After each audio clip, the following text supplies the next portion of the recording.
They said he was the youngest son of a mighty king. They said his future was sealed from birth. They said he would inherit power, influence, and an entire empire until the night he opened a forbidden book and everything he thought he knew collapsed around him. Beloved, I'm Grace, and this is Unbroken Courage, where real stories of courage, danger, and divine deliverance remind us that heaven is never silent. Before we begin, tell me where you're watching from. Tonight's story is so powerful, your comment may be the courage someone needs. Now lean closer, because this story shook an entire royal household. His name was Prince Zayd ibn Malik, the quiet one, the observant one, the prince whose eyes always seemed to search for something deeper than the marble floors and golden ceilings around him. Zayd was different from his brothers. Where they wanted power, he wanted purpose. Where they wanted control, he wanted meaning. Everything changed the night a foreign ambassador visited the palace and left behind a sealed leather pouch. Inside, it was a Bible. It was meant for another official, but Zayd found it. He didn't open it out of rebellion. Not curiosity, not defiance, only a strange pull, a gentle whisper. Read. That single word began his downfall and his miracle. Zayd waited until everyone in the palace was asleep. Then he locked his door, lit a single lamp, and gently opened the book. He read only one verse, I am the way, the truth, and the life. The words struck him like a wave to the chest, not poetry, not philosophy, not doctrine. It felt like the words were alive. He shut the book immediately, his hands shaking, but the next night he opened it again, and again, and again. Night after night, Prince Zayd read scripture with tears he didn't understand. One evening, Zayd fell asleep with the Bible open beside him. A servant entered to bring water and saw the book. The servant froze, horrified. Your Highness, who gave you this? Zayd tried to explain. Too late. Within minutes, the palace guards entered his room and seized the Bible. Within an hour, the king and council were informed. Within the same hour, the prince was arrested. Zayd stood in chains before his father, the mighty King Malik. His brothers glared at him like he was a traitor. You read this? This Christian book? The king roared. Zayd whispered, I only wanted truth. His father slammed his staff on the marble floor. Truth? You seek truth in a forbidden religion? You insult our family, our faith, our kingdom. Zayd tried to speak, but the guards silenced him. The council declared, it is treason, it is apostasy, and the penalty is death by fire. Zayd closed his eyes, but he felt no fear. Just the same whisper in his heart. Do not be afraid. Zayd was thrown into a stone cell beneath the palace. The walls smelled of dust and old tears. His ankles bled from the chains. His back throbbed from the beatings. But in the silence, he prayed words he didn't know he could pray. God of the book, if you are real, save me. Nothing happened, or so he thought. Because at midnight, Zayd felt warmth beside him. He opened his eyes and saw a soft, glowing light filling the cell. A figure stood there, tall, white, radiant. Not harsh, not frightening, beautiful.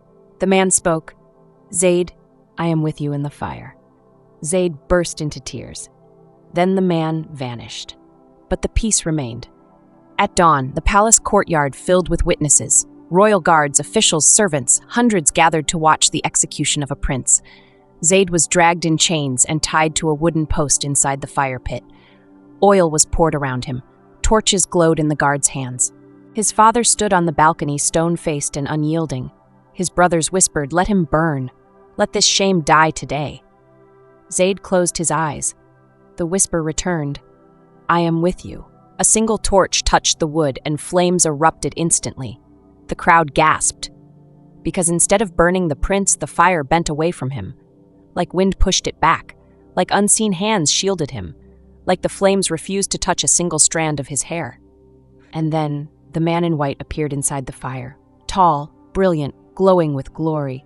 The guards staggered back, some dropped their torches, some fled, some screamed. There is a man in the fire. The king collapsed to his knees. When the flames died down, Zayd stood untouched. His ropes were burned away. His clothes were clean. His face was peaceful. He stepped out of the pit as if walking out of a doorway. No one dared stop him. Some wept, some trembled, some bowed. Zayd looked at his father, not with anger, but with heartbreak. Then he walked out of the palace gates and vanished into the desert. Nobody stopped him. Nobody ever could. Because the man in white walked beside him. Ayesha, the palace maid who later escaped the kingdom, was the woman who sat across from me, hands trembling, as she told me what happened next. She whispered, "Grace, the miracle did not end when the prince walked out of the fire. The miracle followed the palace, and the palace was never the same." That very night, King Malik, who had ordered the execution of his own son, lay awake in his chamber, unable to sleep. He kept seeing one image, the man in white standing in the fire beside Zayd.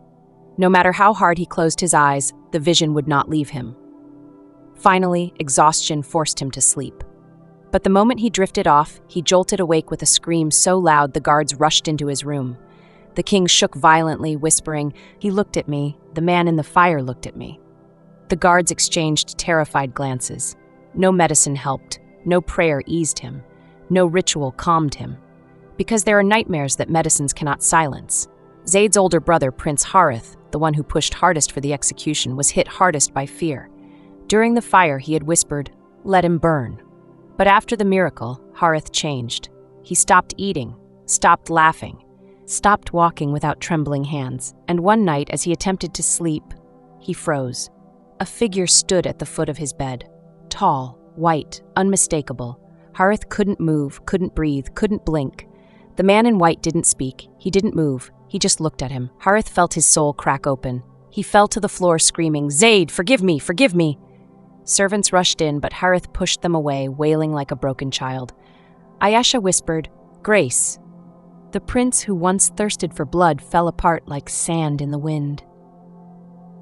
2 nights after the execution attempt, strange things began happening in the palace.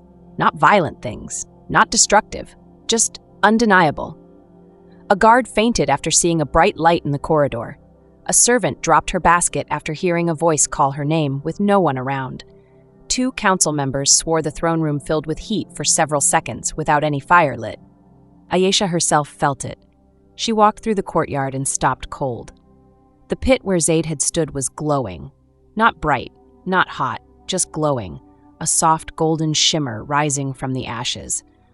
Ayesha whispered, "I knew his presence was still there." The elders tried to order the pit filled with sand, but every night the glow returned. The king ordered every guard to find Zayd. Hundreds were sent into the desert. Dozens went into the mountains. Others searched nearby kingdoms. No one found him. Because they weren't looking for a man, they were looking for a miracle protected by heaven. And heaven hides those it intends to use. One guard returned pale as a ghost. He swore he saw a figure in white walking beside a lone man in the dunes. He refused to search further. He resigned that same night. Meanwhile, Zayd walked deep into the desert alone. But he was never alone. Ayesha told me he later explained this part to her. During the day, a cool breeze followed him. At night, a warm presence wrapped around him like a blanket. He ate little. He drank less, yet he never weakened. One night, as he slept near a cluster of rocks, he woke to a soft glow illuminating the sand. The man in white stood there again. He spoke gently, "I saved you not from death, but for a calling." Zayd whispered, "What calling?" The man replied, "To open the eyes of those who sit in darkness." Then he vanished. Zayd wept, because he finally understood. His miracle was not for escape, it was for purpose. Back in the palace, King Malik grew weaker each day. He hid his shaking hands in his robes. He snapped at servants. He paced the halls at night. He was haunted by one image, his son standing in fire, yet untouched. One night, he broke. He rushed into the palace courtyard, falling onto the ash where his son once stood. He screamed, "Zayd, forgive me. I was blind. Forgive me." His voice echoed through the empty courtyard. A wind swept across the ashes and a soft glow rose again. The king fell on his face, crying uncontrollably. Ayesha said, "Grace." The king began to change from that night onward. Beloved, miracles don't just rescue people. They break pride. They uproot darkness. They soften hearts harder than stone. Zayd should have burned, but Jesus stood in the flames, and his presence didn't just save the prince. It began dismantling an entire kingdom from the inside. I'm Grace, and this is Unbroken Courage. Thank you for sharing this video, and drop a comment. Let's continue. Ayesha closed her eyes as she stepped into the final memory. "Grace," she whispered. The miracle did not reach its fullness until Zayd returned. And when he returned, the palace itself trembled.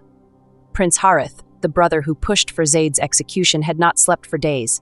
Every time he closed his eyes, he saw the man in white, not burning, not threatening, just standing, watching, judging.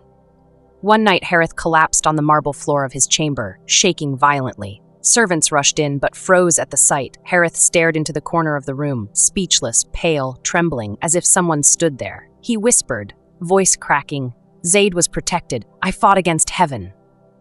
He fell to the ground, sobbing. That was the night his pride died.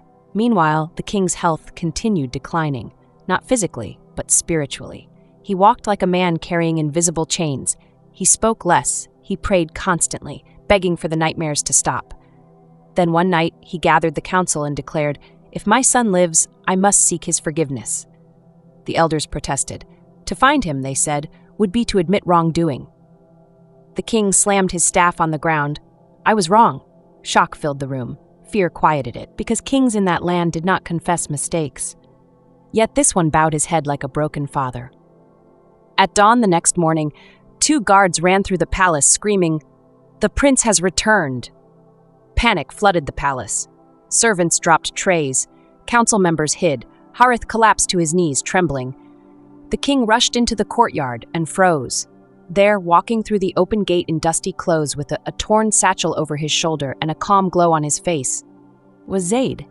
His steps were slow, peaceful, gentle, yet something followed him, something the human eye couldn't fully see.